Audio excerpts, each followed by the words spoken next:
नमस्कार दोस्तों, स्वागत है आपका मेरे YouTube channel the family blogger में। तो दोस्तों, आज मैं आपको एक ऐसे कहानी के विषय में, प्राचीन कहानी के विषय में बताने जा रहा हूँ, जो कि कृष्ण की नगरी द्वारिका के नाम से जानी जाती है। यूँ तो दोस्तों, ये शहर जो है प्राचीन काल से समुद्र में डूबी हुई थी और जिसको जानने के लिए इतिहासकारों और खोजकर्ताओं को हैरान करते हुए आ रहा है। तो आइए जानने की कोशिश करते हैं इस रहस्यमय शहर के विषय में। गुजरात का द्वारका शहर वह स्थान है जहां 5000 वर्ष पहले भगवान कृष्ण ने मथुरा छोड़ने के बाद द्वारिका नगरी बसाई थी। इस जगह का धार्मिक महत्व तो है ही, रहस्य भी कम नहीं है। कहा जाता है कि कृष्ण की मृत्यु के साथ उनकी बसाई हुई ये नगरी समुद्र में डूब गई थी। आज भी उस नगरी के अवशेष मौजूद हैं, लेकिन प्रमाण आज तक नहीं मिल सका है। दुनिया भर के इतिहासकार मानते रहे हैं कि ईसा पूर्व भारत में कभी कोई बड़ा शहर नहीं था, लेकिन द्वारिका की खोज ने दुनिया के इतिहासकारों को फिर सोचने पर मजबूर कर दिया। कार्बन रेटिंग के अनुसार खुदाई में मिली द्वारिका की कहानी 9000 साल पुरानी है, जो आज से 4000 साल पहले समुद्र में समा गई थी। ये शहर उस प्राचीन विकसित सभ्यता से जुड़ा है जिसका जन्म भारत में उस समय हुआ था जब बाकी दुनिया अपने भोजन और मल में फर्क करना भी नहीं जानती थी। समुद्र के नीचे मिला ये शहर साबित करता है कि अगर दुनिया में सबसे पहले विकसित सभ्यता का जन्म हुआ था तो वह भारत में ही था। हिमयुग की समाप्ति ने हमारी दुनिया को एक नया रूप दिया जिसमें आज हम रहते हैं। बर्फ के पिघलने से समुद्र का जल स्तर 400 फीट तक बढ़ गया। इस भयानक बाढ़ ने दुनिया के सभी नए किनारों को जन्म दिया और पुराने किनारे समुद्र में समा गए। इसके साथ ही संसार के कई रहस्य हमेशा के लिए समुद्र में समा गए, जिनमें से कई रहस्य पौराणिक समय से जुड़े हुए थे। पौराणिक समय की वे कहानियां जिन्हें हम बस पौराणिक कथाएं मानते हैं। लेकिन भारत में समुद्र के नीचे कुछ ऐसे सबूत मिले जो इन पौराणिक कथाओं को काफी हद तक सच कर देते हैं। भारत में हुई एक खोज ने पुरातत्वविदों के सभी आंकड़ों को चुनौती दी और प्राचीन सभ्यताओं का इतिहास फिर से लिखे जाने पर मजबूर हो गया। ये सबूत काफी हद तक हजारों साल पहले समुद्र में डूबी द्वारिका नगरी के हैं। समुद्र में दो प्राचीन शहरों के सबूत मिले जो 60 किलोमीटर जितने बड़े इलाके में फैले थे। वहां से मिली कलाकृतियों की जांच से पता लगा कि ये दुनिया की किसी भी प्राचीन सभ्यता से ज्यादा प्राचीन है। तो क्या वाकई ये सबूत हजारों साल पुराने उस द्वारिका नगरी के हैं? आइए जानते हैं। महाभारत के समय में भगवान कृष्ण की जिस द्वारिका का उल्लेख महाभारत ग्रंथ में मिलता है, वो नगरी गुजरात के पास समुद्र की गहराइयों में पाई गई। 1980 के दशक तक भारतीयों को पता ही नहीं था कि जिस द्वारिका में जाकर वे भगवान के दर्शन करते हैं, वह वास्तविक द्वारिका नहीं बल्कि अलग स्थान है। 1980 के दशक में भारत सरकार ने GSI के नेतृत्व में समुद्र में एक रिसर्च करने का फैसला लिया। इस रिसर्च के दौरान खंभात की खाड़ी में ली गई राडार स्क्रीन इमेज से पानी में डूबी हुई द्वारका की पहली झलक दुनिया को दिखाई दी। समुद्र के अंदर इस जगह का पता national institute of ocean technology ने लगाया था, जिस दौरान वे सोनार का प्रयोग करते हुए समुद्र में पोल्यूशन की स्टडी कर रहे थे।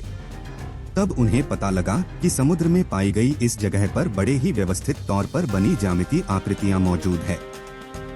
समुद्र में 30 मीटर की गहराई में मौजूद ये जगह किनारे से 20 किलोमीटर दूर है, जो पानी के नीचे एक बहुत बड़े इलाके में फैली है। इस जगह पर पानी के नीचे पूरा का पूरा शहर मौजूद है, जिसमें घर, जलाशय, गलियां और पानी की नालियां पाई गई। इस जगह के अध्ययन से पता चला है कि ये शहर मोहनजोदड़ो सभ्यता से पहले का है। 2001 में मानव संसाधन मंत्री रह चुके मुरली मनोहर जोशी ने एक घोषणा की कि एक प्राचीन सभ्यता के मौजूद होने के सबूत गुजरात के समुद्र तट के पास खंभात की खाड़ी में पाए गए हैं, जिसे भगवान कृष्ण के द्वारा बसाई पौराणिक द्वारिका नगरी माना गया है। 1919 से 2001 के बीच हुए सर्वे में ली गई सोनार सिस्टम तस्वीरों से पता चला कि समुद्र के नीचे स्क्वायर और रेक्टेंगल आकार की कई आकृतियां मिली हैं, जो बहुत ही व्यवस्थित ढंग से वहां मौजूद थी। इसका समुद्र में पाया जाना वैज्ञानिकों की उम्मीद से बाहर था।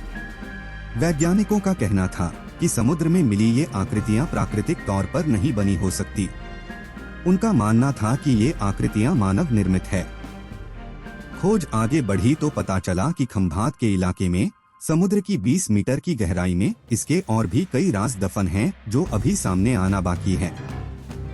इन्वेस्टिगेशन पूरी होने पर वहां से कई कलाकृतियां मिली, जिनमें लकड़ी के टुकड़े, मिट्टी के बर्तन, पत्थरों के औजार, हड्डियां और दांत शामिल हैं। इसके बाद ये कलाकृतियां देश और विदेश की कई जानी मानी संस्थाओं को भी भेजी गई, जहां पर कार्बन रेटिंग से पता चला कि कलाकृतियों में मिली कई चीजें 9500 साल पुरानी हैं। इस हैरतअंगेज खोज ने पूरे पुरातत्व जगत को अचंभे में डाल दिया, क्योंकि ये सबूत पूरी दुनिया में किसी भी प्राचीन सभ्यता से हजारों साल पुराने थे। नौसेना के गोताखोरों ने 40,000 वर्ग मीटर के दायरे में खुदाई की और वहां पड़े भवनों के खंडहरों के नमूने इकट्ठे किए। पुरातत्व विशेषज्ञों ने बताया कि यह खंडहर बहुत ही विशाल और समृद्धशाली नगर के अवशेष हैं। द्वारिका में समुद्र के भीतर ही नहीं बल्कि जमीन पर भी खुदाई की गई। 10 किलोमीटर गहराई तक किए गए इस उत्खनन में सिक्के और कई कलाकृतियां भी मिली। टीम ने पानी की गहराई में जाकर डूबे हुए शहर की तस्वीरें लीं और विस्तृत अध्ययन किया। इसके बाद ही द्वारका को उसका गौरव मिल सका और भारतीयों समेत दुनिया भर के इतिहासकारों ने इसे मानव इतिहास की एक अनूठी और भव्य खोज माना। एक समय था जब लोग कहते थे कि द्वारिका नगरी एक काल्पनिक नगर है, लेकिन इस खोज ने ये तो साबित कर दिया कि ऐसा कोई शहर आज से 10,000 साल पहले मौजूद था। Doctor S.R. राव ने अपनी किताब the lost city of Dwarka में लिखा है कि पौराणिक द्वारिका नगरी के अस्तित्व में होने के प्रमाण मिले हैं। किताब में बताया गया है कि भारत के गुजरात में स्थित तटीय क्षेत्रों का कुछ इलाका हजारों साल पहले समुद्र में डूब गया था। दोस्तों, वहां हुई खोजों से ये तो पता चल जाता है कि द्वारिका जैसा कोई शहर कभी वहां मौजूद था, लेकिन उसके समुद्र में समा जाने की वजह कोई भी नहीं जानता। आखिर ऐसा क्या हुआ कि ये प्राचीन शहर समुद्र में समा गया? पौराण में कहा गया है कि महाभारत के खत्म होने के कुछ साल बाद द्वारका नगरी समुद्र में डूब गई थी, जबकि कुछ लोग मानते हैं कि 9000 साल पहले हिमयुग की समाप्ति पर समुद्र का जल स्तर बढ़ने से यह नगर समुद्र में विलीन हो गया। लेकिन अब सवाल ये उठता है कि हिमयुग तो आज से 10,000 साल पहले खत्म हो गया था और भगवान कृष्ण की द्वारिका का निर्माण 5300 साल पहले किया गया था। तब ऐसे में इसके हिमयुग के दौरान समुद्र में डूब जाने की थ्योरी आधी सच लगती है। दोस्तों, भले ही ये मालूम नहीं हो पाया कि द्वारिका समुद्र में कैसे डूबी, लेकिन इससे मिले सबूत ये साबित करते हैं कि द्वारिका जैसा विशाल शहर भारत में उस समय मौजूद था, जब बाकी दुनिया का चिंतन खाना पानी जुटाने तक सीमित था। आज भी द्वारका के कई राज समुद्र की गहराई में दफन है, जो न जाने कब से सबके सामने आने का इंतजार कर रहे हैं। हो सकता है कि आने वाले समय में हम पानी में डूबी द्वारिका नगरी का रहस्य पूरी तरह से जान पाएं। भारत की इस प्राचीन शहर की ये खोज साबित करती है कि दुनिया में सबसे पहले विकसित होने वाली सभ्यता में भारत हमेशा आगे रहा है। तो दोस्तों, आपको अगर मेरी वीडियो पसंद आई तो मेरी वीडियो को लाइक करें, शेयर करें और सब्सक्राइब करें। और दोस्तों, इस तरह की और भी कहानियाँ, दिलचस्प कहानियाँ मैं आपके सामने लाता रहूँगा। तो आज के लिए मैं आपसे विदा लेता हूँ। धन्यवाद।